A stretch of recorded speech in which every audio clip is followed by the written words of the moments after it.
కార్తీక మాసంలో ఉల్లి వెల్లుల్లి తినని వాళ్ళకి అయ్యప్ప స్వాములకి భిక్షలోకి ఈ కూర చాలా బాగుంటుందండి. 2 కేజీల వెయిట్ ఉన్న ఈ సొరకాయ తీసుకుని సొరకాయ నువ్వుల కారం కూర చేస్తున్నానండి.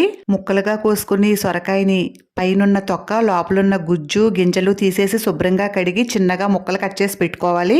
ముక్కల్లో 1/2 కప్పు నీళ్లు 1/2 టీ స్పూన్ ఉప్పు వేసి 3 విజిల్స్ వచ్చే వరకు ఉడికించాలి. 3 విజిల్స్ వచ్చిన తర్వాత గ్యాస్ ఆఫ్ చేయండి. వేరే బాండీ తీసుకుని 8 నుంచి 10 ఎండుమిరపకాయలు వేసి దోరగా వేయించి ఒక ప్లేట్లోకి తీసుకోవాలి. అదే బాండీలో 1/2 కప్పు తెల్ల నువ్వు పప్పు వేసి చిన్న మంట మీద దోరగా వేయించి వేరే ప్లేట్లోకి తీసుకోవాలి. పప్పు చల్లారిన తర్వాత మిక్సీ జార్లో వేసి పొడి చేసుకోవాలి. ఆ నువ్వుల పొడిలో 1/2 టీ స్పూన్ జీలకర్ర వేయించి పెట్టుకుని ఎండుమిర్చి వేసి అన్నీ కలిపి ఇలా పొడి చేసి పెట్టుకోవాలి.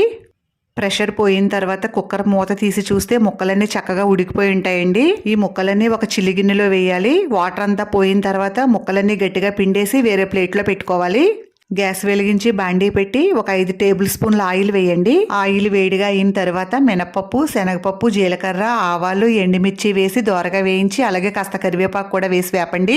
తాలింపంతా దోరగా వేగిన తర్వాత ముందుగా రెడీ చేసి పెట్టుకున్న సొరకాయ ముక్కలన్నీ తాలింపులో వేసేయాలి. 1 teaspoon salt, 1/2 teaspoon పసుపు వేసి అంతా ఒకసారి కలిసేలా కలిపి ఒక 5 నిమిషాలు మగ్గించాలి. ముక్కలు కాస్త మగ్గిన తర్వాత గ్రైండ్ చేసి పెట్టుకున్న నువ్వుల కారం పొడి వేసి అంతా కలిసేలా బాగా కలపాలి. కలిపిన తర్వాత గ్యాస్ ఆఫ్ చేస్తే కమ్మగా కారంగా సొరకాయ నువ్వుల కారం కూర రెడీ అండి.